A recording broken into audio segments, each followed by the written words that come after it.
Hello, everybody. Welcome to today's show. My name is Spencer Walsh. Thank you so much for joining us here today on the show. We have some big breaking news to discuss. Just about 2 or so hours ago, Biden officially has announced that he will be lifting patent protections on coronavirus vaccines. It's official, folks. Very big and good news.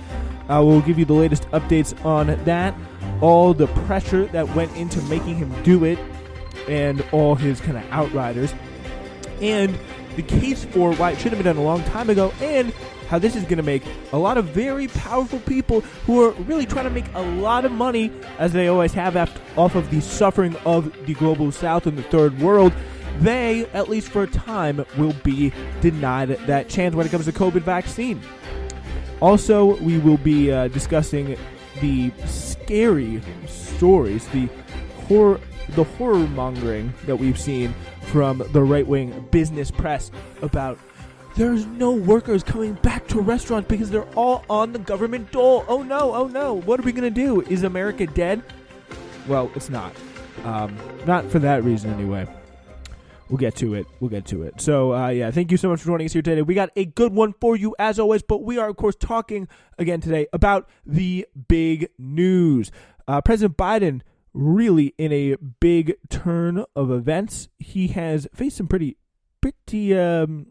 tough pushes, but he has finally agreed to lift this vaccine patent. Really big measure here.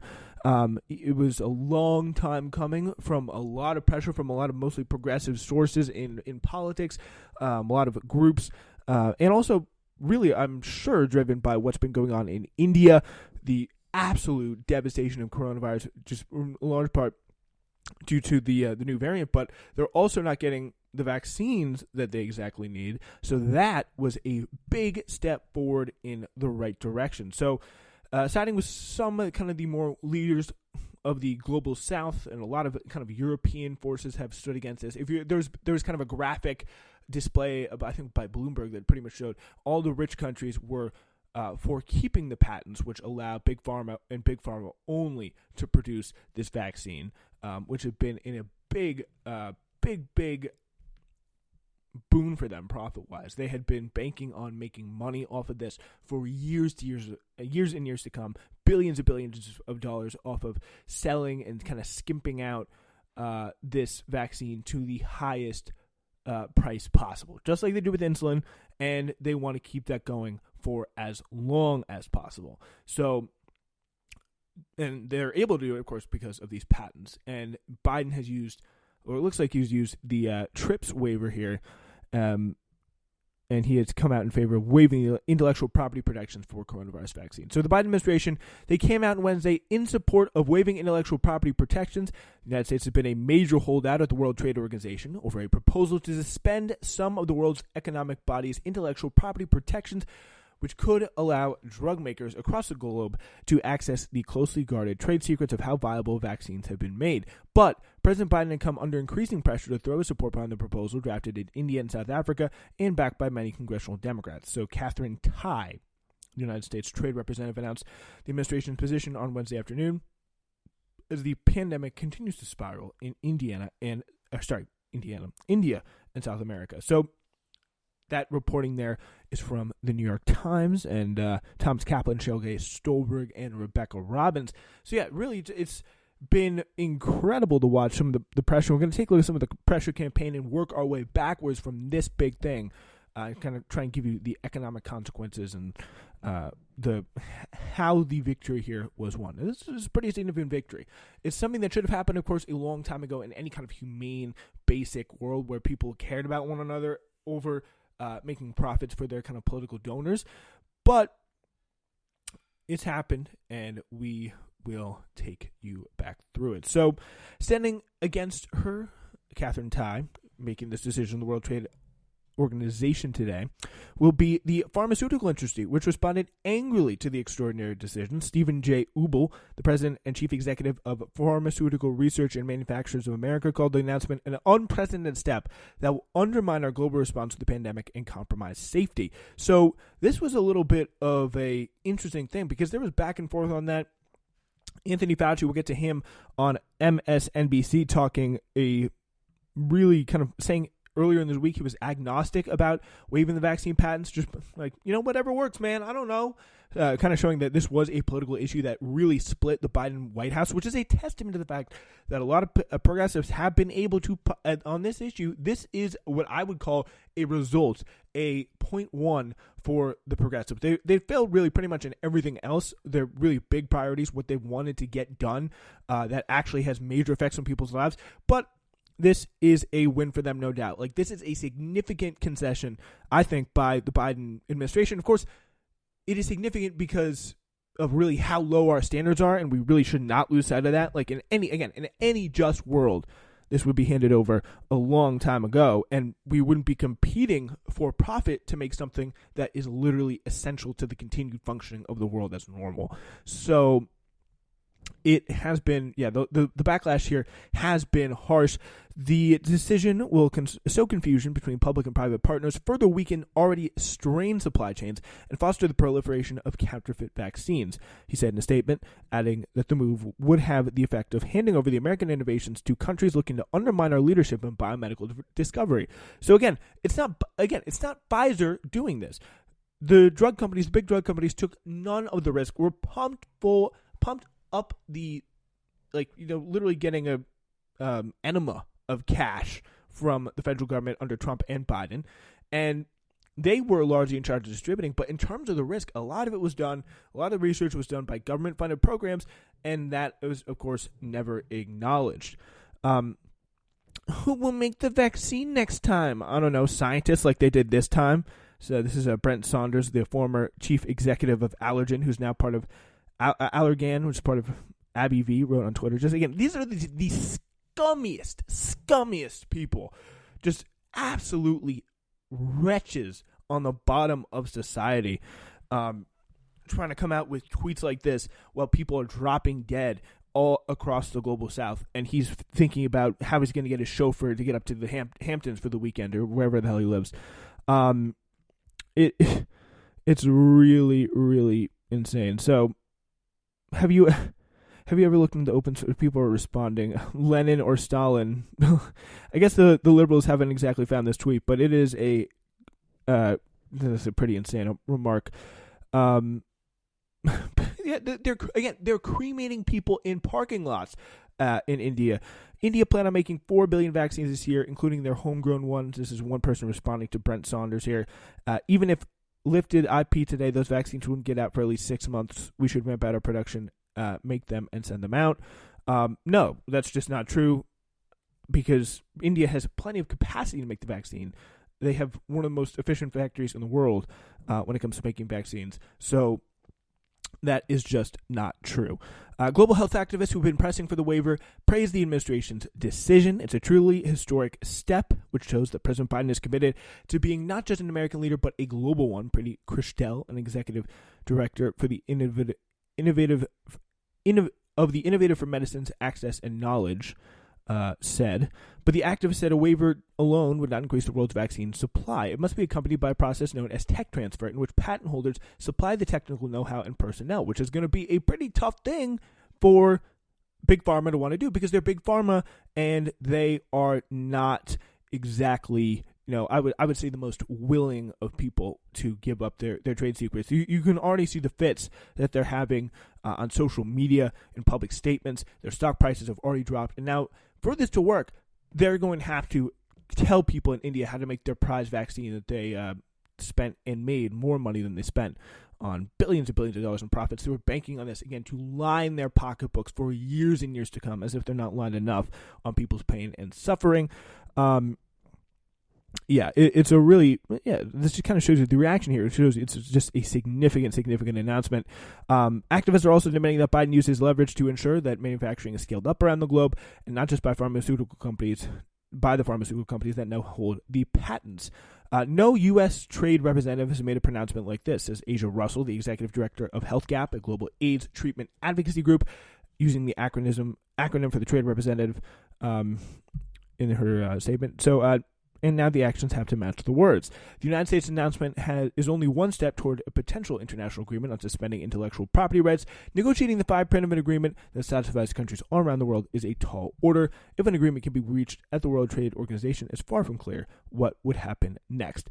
Lisa Larrimore-Ouellette, a patent law professor at Stanford Law School, suggests that Biden's administration move may help sway the drug industry to reach deals they can live with. Because, again, It's been a long time coming since the drug industry had to, especially in American markets, has had to compromise at all. They've been getting everything they want. They rolled over American consumers time and time again with the blessing of the government, even after all these times where people are like, oh, no, it's going to be different. It's going to be different. We're going to actually change it. We're lowering prescription drug prices. Seems like a no-brainer. Like Trump said it. A lot of politicians have said it.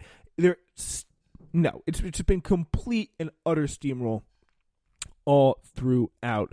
So various experts are weighing into this. Anna Santos-Rutschman, a health law expert at St. Louis University School of Law, said the drug industry now has a clear incentive to shift the debate to the global equity problem and accessing doses that we can actually produce, as opposed to getting into this enormous fight. And companies' best bet, she said, may be to take steps like donating more vaccine doses or selling them on a nonprofit basis to lower-income countries in need. So, yeah, companies' best bet, that would be the right thing to do, donating vaccine doses or selling them on a nonprofit basis to lower-income countries. But, we've seen how they acted already, and it's going to be pretty tough to imagine that they're going to, people like Ben, whatever his name was, are going to work their way into this legally. Brent Saunders.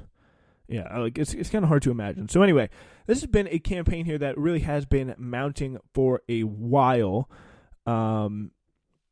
Inside the White House, health advisors to the president admit they are divided. Some say the president has a moral imperative to act, and it's bad politics for the president to take sides with pharmaceutical executives. Others say spilling closely guarded, highly complex trade secrets into the open would do nothing to expand the global supply of vaccines. It definitely, again, the thing of that is it would increase access. It would increase the ability. It's a first step, again, as we talked about. It's important to follow that up here, that it is a first step in the right direction. And there's so many more steps that we need to take with pharma and just the vaccine rollout in general. We'll get to talking about a lot of those. But there really has been a concerted effort to push Biden to be against this here. And this kind of stuff that, it's going to take 6 years to get the vaccine into, or something like that, 6 months. They're just over-exaggerating the time here by an incredible amount. The thing is, these people, they have the know-how, but the thing is, it needs to be handed over in a proper way.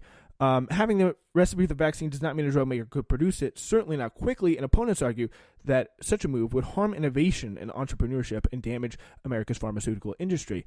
Again, whenever you hear these words, innovation, entrepreneurship, they're all codes for business people coming out and saying, here's how we're going to exploit people, whether it's you, whether it's supporting America, whether it's supporting somewhere else. Innovation and entrepreneurship is get the government out of our face and let us do whatever the hell we want. And that's what that is. That is all that is. And the people who are saying it are literally the pharmaceutical industry, who are going to make billions and billions of dollars year after year after year in profit for this. They've already made something like $3.6 billion off this vaccine. For the industry, this would be a horrible, terrible, terrible precedent, says Jeffrey Porges, and then an analyst for the investment bank SVB Leerink. It would be intensely counterproductive in the extreme, because what it would say to the industry is, don't work on anything that we really care about, because if you do, we're just going to take it away from you. Again, this is the mindset that plagues our country and plagues our world. The first thought is always profit. When you're talking about things that aren't necessary, again, you cannot argue. There is no thing in the world that you could argue has, especially in this moment, more of a value, an intrinsic value to everyone as a collective than this coronavirus vaccine. It is undeniable that this is in the human interest of all 8 billion people to get vaccinated. Like, it goes there, you get the vaccination, the economy's allowed to start again, people, like, everyone benefits from going back to normal. It's just self-intuitive. But what is the automatic posture of U.S. capitalism in the pharmaceutical industry? No, we have to make profit. It's not about we really work hard for something and we give it to other people because it makes the world a better place. No, it's going to be taken away from us. It's going to be taken away. That is the mindset that they have. That is the mindset that permeates this high echelons of American life. And they don't want you to know about it because they kind of know deep down that it's not the best, it's not the most attractive posture to take. But they do it and they believe it deeply. So Anthony Fauci, Biden's chief medical advisor, said in his interview Monday that the drug makers themselves must act either by greatly expanding their manufacturing capacity to supply other nations at an extremely diminished price or transferring their technology to let the developing world make cheap ones. He said he was agnostic on a waiver, and Mehdi Hasan challenged him on that. All right, so let's hear what Mehdi Hasan here has to say. This is on his show on NBC. Increasing pressure on the president, as you know, to ignore big pharma and temporarily waive patent protections on the COVID vaccine. 60 countries led by India and South Africa, 100 members of the US Congress, 100 Nobel laureates, multiple former world leaders. Your friend, Dr. Tedros, the head of the World Health Organization, they all say it's the right thing to do to help developing countries in particular. You seem to disagree, according to an interview you did with the FT yesterday. Why are they all wrong, Dr. Fauci? No, they're not all wrong, and I don't necessarily disagree. I'm really quite agnostic on that. My approach is that the end game is where I want to go. I want to see people now in the developing countries getting vaccinated. However you do that as quickly as possible is fine with me. One of the complicating issues of the so-called waiving the patents is that by the time you then get set up to get the technology transferred to other countries to be able to do it, you may be going into the end of 2022, the beginning of 2023, at which point a lot of people will have died. So I'm not against transferring technology, and I'm agnostic about the TRIPS waiver. The one thing I am bullish on, and I really do feel we need to do... How can you be agnostic, though? How can you be agnostic? You're the chief medical advisor. If the president says, Dr. Fauci, what should I do? What's your advice? What are you going to tell him? Bit of a cop-out. I'm telling get people vaccinated as quickly as you possibly can. If that means getting billions of doses from companies and getting it to the people in the low and middle income countries at a very, very low price that they can afford, do it and do it now. Because if you want to start transferring technology, you're going to get it to them a year and a half from now. So I can be agnostic about it. My only concern is I care about people getting vaccinated. However you do that, go for it and do it now. Yeah, so I do want to get a little bit, it's kind of the exchange here, and I do want to see this kind of take here from Kyle Kulinski of Secular Talk, telling why this line here by Fauci, that we're also seeing again in the New York Times, it's going to take forever to set it up, why that may not be exactly true. So I don't know if he's lying or if he's just incredibly naive and he's been duped. It has to be one of those two things. Either he's a liar or he's been duped by the pharma propaganda. It's one or the other. So he's saying it's going to take over a year to send the vaccine technology. That is 100% false, without a doubt. That is untrue. And we know that's untrue because you have people who have the ability to make generic versions of the vaccine. They've gone to the media and they've begged the international community and they've said, for the love of God, let us make generic versions of the COVID vaccine. We have the ability to do it. We could start doing it right now.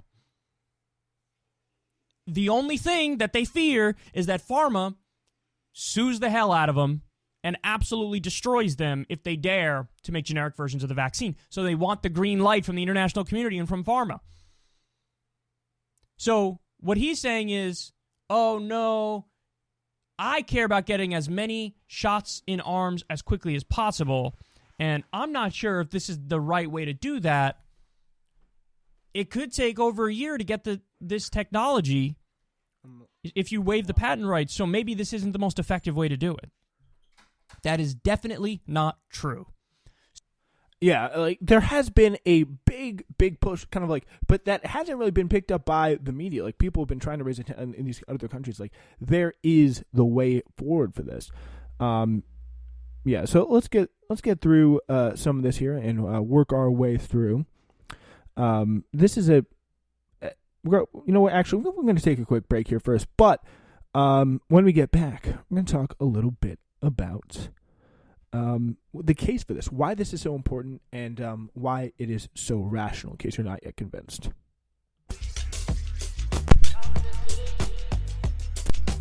Hello, everybody. You know you want to keep it locked to the Spencer Walsh Radio Network. We have a lot of fun stuff coming your way on the programs. News flashes, of course, new every Monday, Wednesday, and Friday. Our flagship show continuing to bring you the news you need in this new political era.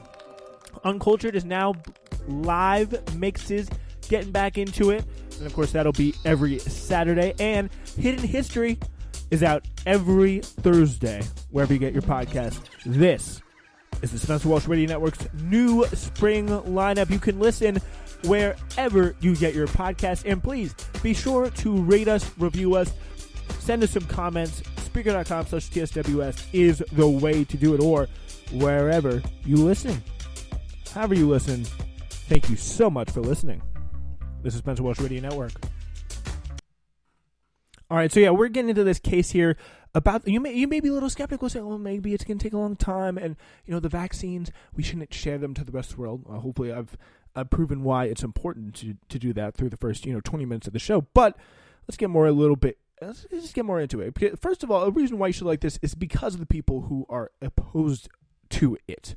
Maybe that's not the best reason for some, but for others, people like pissing people off, like Bill Gates, whose only claim to public health stardom is like he's read a few books and he's also a multi-billionaire. In an interview with Sky News, he assured us the actual death rate in the poorest countries has been quite low. So the places where you want to get everyone over 60 vaccinated, South Africa, Brazil, that'll become a priority just in the next 3 to 4 months when the U.S. will move into the excess position. So yeah, I mean, poor countries, they got to wait for the leftovers, but they should be grateful for it. But every day in India, we know how bad it is. 300,000 cases per day plus, it's getting worse and worse. 2,000, 3,000 people dying. Not good at all. Yeah, so the fire is raging everywhere, and the reality, which Gates and the pharmaceutical CEOs want us to accept, is that it may take years for the vaccine supply to reach most of the world. In the meantime, global vaccine inequality will become global vaccine apartheid, and the virus will not be allowed to mutate and spread while we just throw our hands up and say, oh, we can't do it. So Gates is a key driver behind the global COVAX initiative, a voluntary program to buy vaccines for developing countries. It was spearheaded by Gavi, a project of Bill and Melinda Gates, the Bill and Melinda Gates Foundation, by the way. Maybe Melinda was more supportive of that foundation than Bill was, because they seem to have had differences on other things as well. But COVAX has been lauded, again, as a humanitarian mission. But although the initiative may be a step up from vaccine nationalism, like some of what we see, we got to protect, we can't save the pharma. It's not even nationalism in America. It's pharmaceutical industryism. It's like, we need to protect the American pharmaceutical industry, the people who rip us off and make money off our pain and suffering and sickness and illness every day. So, yeah, it's really kind of disgusting. The COVAX program has delivered just 38 million vaccine doses so far. And the real problem is one of supply. And a simple way to boost up supply is release the patents and technological know-how that are actually needed to ramp up production around the world. Neither pharmaceutical companies who stand to lose billions if they forfeit the monopoly control over vaccine production, nor self-appointed billionaire philanthropists who themselves made their fortunes off intellectual property laws will make this right. It is against their interest to do so. but the fact that they've been left in the driver's seat in the first place is the fault of the U.S. and other wealthy governments. In an interview with Sky News, Gates scoffed, "We don't have a world government that could ignore or override the United States or the United Kingdom." And he's right. We don't have a world government. But what we do have are international institutions where wealthy nations led by the United States are pretty much sabotaging any effort to push for equity in the production of and distribution of vaccines. It's really been effectively stonewalled up until now, and people kind of finally got to Biden. The New York Times editorial board began to support it. The Economist even urged Biden to disavow vaccine selfishness. Adar Poonawalla, the head of the world's biggest vaccine maker, again, they need to scale up their technology, is what the people in the New York Times earlier were telling us. No, they have the Serum Institute is literally the world's biggest vaccine maker. It's besieging Biden to lift the embargo of raw material exports out of the United States in order to allow for greater vaccine production in India. It's like, how can you make the vaccines when they're not even exporting the raw materials? They're stopping it. Biden's beginning to budge on certain issues, including committing to shipping oxygen generators and materials for the AstraZeneca vaccine to India. Not, again, this is the public health one, the publicly done one, not the big pharma one. The administration has promised to divert some excess and not approve for use in the United States doses overseas, either via COVAX or bilateral arrangements. Those are some of the first steps, and this is kind of how it got to be where we are today. So, to boost the vaccine production to levels necessary to inoculate the majority of the world's population, pharmaceutical companies must be forced to release the patents and technological know-how to make them. This will allow these generic and other drug manufacturers to scale up the production. And Biden he could end this pandemic if he does this in an effective way. He needs to follow through and make sure this process is done on the pharma companies hand it over in an effective way, but it really has been quite strong. And a big way of how we got here is, of course, was a lot of pressure. And again, that report is from Jacobin, talking about how Joe Biden really has all this power in his hand. That was written before, kind of laying out the case. But now we have this right now as a reaction. After the Biden administration on Wednesday caved to global pressure and endorsed waiving intellectual property protections for COVID-19 vaccines, progressives across the United States called for taking a similar approach to other life-saving drugs and treatments made less accessible by big pharma greed. And AOC tweeted, I put this on my Instagram story, "Let's do insulin next." And yeah, you're right, AOC.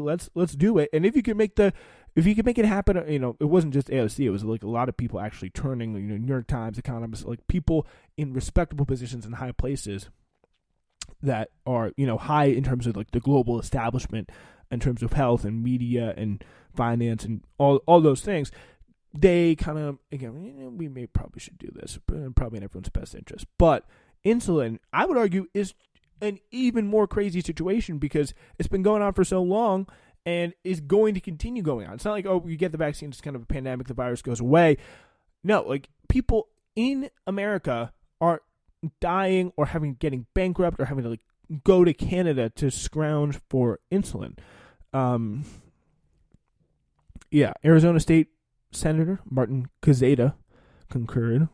So he gave a little shout out there. A lot of people going out to support it. CNBC noted Wednesday that stocks of major pharmaceutical companies that have produced the vaccines, including Moderna, BioNTech, and Pfizer, dropped sharply after news of the potential waivers first broke. Pfizer ended its trading day flat, while Moderna lost 6.1% and Johnson shed a modest 0.4%. Acknowledging the stock shifts, Mark Pocan tweeted, "It's almost as if Big Pharma relies on keeping life-saving medicine inaccessible." Good point there. Reporting last year on how the U.S. patent system is a barrier to cheaper insulin, Healthline explained that drug manufacturers have repeatedly made lots of little changes to existing insulin products in order to apply for new patents on them, keeping them out of the reach of kind of generic drug makers who would make this at a much lower price. And it's going to become standard. It's a much lower price. Insulin manufacturers have the ability to kind of control the price and make sure that they are all profitable. This process is called evergreening, and it's discouraged competitors from developing new versions of existing insulin because they'd have to chase so many changes. Slow down innovation, along with pay-for-delay deals, in which insulin manufacturers pay competitors to not copy specific drugs for a period of time. And that's how they kind of stay one step ahead of the game. Current conditions are far from what the discoveries of insulin envisioned nearly a century ago, when the inventor of insulin, Frederick Banting, discovered insulin in 1923. He refused to put his name on the patent. He felt it was unethical for a doctor to profit from a discovery that would save lives. Because, as a doctor, as someone in the health profession, that is what you're supposed to do. It's just a real testament, as I was saying before, to how far gone and rotten our society is from this kind of capitalist, kind of consumerist perspective, that we never really think, oh yeah, maybe this is just something that it's not going to be taken away from Big Pharma. It's going to be distributed to the world to save lives. And, even for you, get the economy up and running, get people spending again, and kind of get you back to your normal status quo lifestyle. Yeah, so it's been quite a thing to say, and quite a thing to watch over the these recent days as we gotten back into the swing of things a little bit with the pandemic. Things are getting out of the pandemic, of course, is what I mean by that. And there's been a lot of hand-wringing, leading to this new article here in the American Prospect, talking about unemployment insurance. Is it behind the fast food labor shortage? Are these greedy workers refusing to get off the government dole? Around the United States, the employers in the service industry are sounding the alarm that a widespread labor shortage is preventing them from hiring staff. Oh no. Some bosses have blamed unemployment benefits for labor shortages, with signs posted outside restaurants like McDonald's, Sonic, Outback Steakhouse. They've gone viral, claiming that no one wants to work anymore. Like, no one wants to work for you. That's, I think, the most important piece of the puzzle here that's missing. A number of fast food chains like Subway and Dunkin' Donuts have reportedly reduced operating hours, while workers in understaffed conditions are dealing with increased workloads. So, again, a great condition to maximize the success of the workers and their desire to stay. Other employers have been quoted in various stories criticizing unemployment benefits, of course, and blaming the federal extended benefits of $300 per week for industry struggles in hiring. The U.S. Chamber of Commerce has called for phasing out expanded unemployment benefits, citing the labor shortage complaints from some businesses. We have to get them back to normal. We gave them, like, this is really the dynamic that's at play here. It's like what the government did here was raise the standards, which had already been incredibly low and artificially pushed down by a market that has been built from the start through laws and policy and lobbying over decades to keep it so that workers don't have any power to better their conditions on their own, and went through a pretty much pure accident of history. There's a pandemic that comes, the government gives a little relief, and the relief is where, people make a little more money. Then all of a sudden, and again, there's no real evidence that they're blaming the unemployment system here, and it's actually true what they're saying.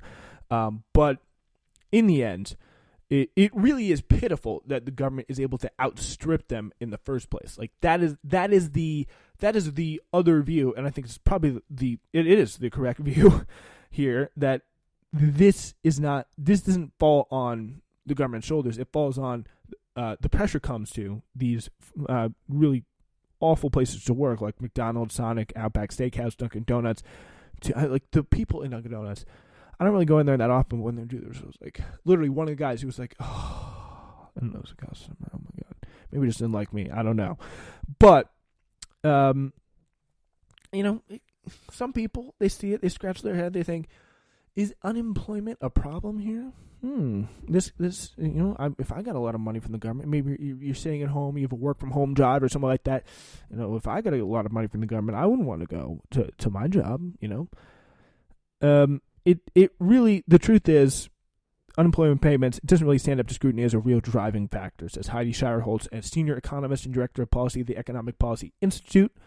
There's been basically a lever employees can pull if they're truly facing a labor shortage of some kind. They can either pay more to attract new workers into the labor force or poach workers who are already in the labor force. Shirerholtz noted that there have yet to be signs of significant wage growth in the industries where the workers are purported to be in severe shortage.